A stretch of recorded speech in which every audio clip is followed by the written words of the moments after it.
दोस्तों, कराची साहिल समंदर पर वाक़ है। बुहरे अरब में कुछ दिन पहले एक साइक्लोन बनना शुरू हुआ जिसे बाइपर जॉय का नाम दिया गया। वहां पहले कम रफ्तार की हवा चलना शुरू हुई जिसने आहिस्ता आहिस्ता तेज और शदीद साइक्लोन का रूप धार लिया। अब ये एक खतरनाक साइक्लोन बन चुका है और मुसलसल शुमाल की तरफ जा रहा है।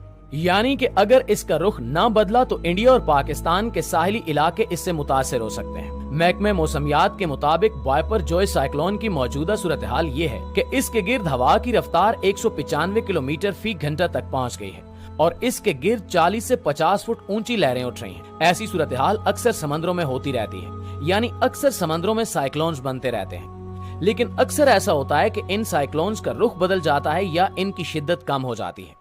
लेकिन परेशानी की बात यह है कि इस साइक्लोन जिसको बाइपर जॉय का नाम दिया गया है, इसकी शिद्दत कम नहीं हो रही और ना ही हवाओं का रुख तब्दील हो रहा है। 6 जून को यह साइक्लोन बना और तब से मुसलसल शदीद होता जा रहा है और मुसलसल शुमाल की तरफ बढ़ता जा रहा है। रिपोर्ट पेश की गई है कि अगले 3 दिन मजीद ये साइक्लोन शुमाल की जानिब बढ़ता रहेगा और अगर इसी रफ्तार के साथ ये आगे बढ़ता रहा तो 12 से 16 जून के दरमियान ये साइक्लोन इंडिया और पाकिस्तान के साहिलों से टकरा सकता है।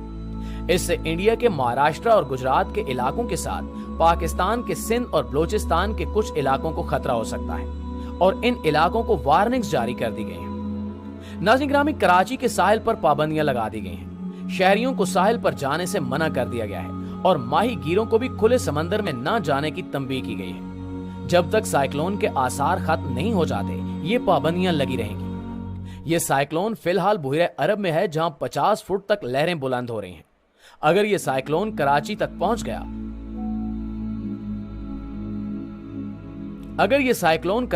पहुंच गया तो अंदाजा लगाएं कि 40 से 50 फुट तक की लहरें कराची शहर से टकराएंगी और इससे बहुत तबाही फैल सकती है।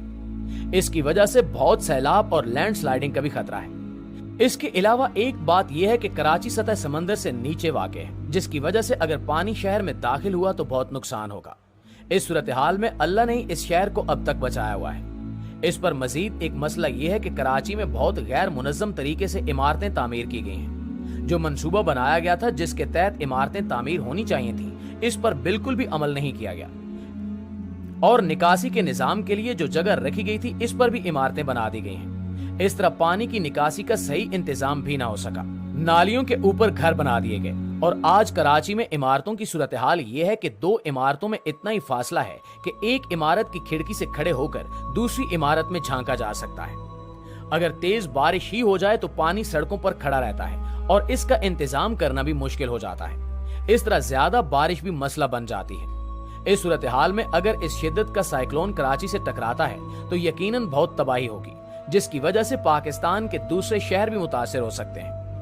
सन 2000 के करीब एक शख्स ने कहा था कि कराची शहर 2040 और 2050 के दरमियान मुकम्मल तौर पर खत्म हो जाएगा। अब तक इस शहर को बहुत नुकसान पहुंचाया जा चुका है। इंतजामिया से लेकर तामीरात तक कराची अपनी मौजूदा सूरत हाल से कई गुना बेहतर हो सकता था अगर सही तौर पर इसका निजाम चलाया जाता, लेकिन तकरीबन हर हुकूमती नुमाइंदे ने इसे नुकसान ही पहुंचाया है। खुदा हमारे वतन को अपनी हिफ्ज़ो अमान में रखे। नाज़रीन, इस साइक्लोन का नाम बांग्लादेश की तरफ से रखा गया है। दरअसल साइक्लोन और तूफानों को मुख्तलिफ नाम दिए जाते हैं ताकि तूफान के बारे में सही तौर पर इल्म रखा जा सके। ये काम एक तंजीम करती है और मुख्तलिफ ममालिक जिनमें पाकिस्तान, बांग्लादेश और इंडिया के अलावा 10 मजीद मुल्क भी शामिल हैं। ये सब ममालिक कुछ नाम तजवीज़ करते हैं जो कि तूफानों और साइक्लोन्स को आइडेंटिफाई करने के लिए इस्तेमाल किए जाते हैं। इस साइक्लोन का नाम बाइपर जॉय रखा गया है जो कि बांग्लादेश की तरफ से तजवीज़ किया गया था। इससे पहले सितंबर से अक्टूबर 2019 में बुहरे अरब में एक साइक्लोन आया था जिसने सिंध और बलोचिस्तान के इलाकों को मुतासिर किया था। अब तक के सबसे ज्यादा तबाहकुन साइक्लोन की बात करें तो 12 नवंबर 1970 को इंडिया और मशरकी पाकिस्तान से टकराने वाला भोला साइक्लोन अब तक रिकॉर्ड किया जाने वाला सबसे ज्यादा खतरनाक साइक्लोन था। भोला साइक्लोन से कम 3 लाख लोगों की मौत हुई। 1970 में बहरे हिंद में आने वाला यह छठा तूफान था और इसको तारीख का सबसे जानलेवा साइक्लोन माना जाता है। इनके अलावा भी दुनिया में कई तरह के तूफान आए जिनकी पहचान के लिए मुख्तलिफ नाम भी दिए गए। कुछ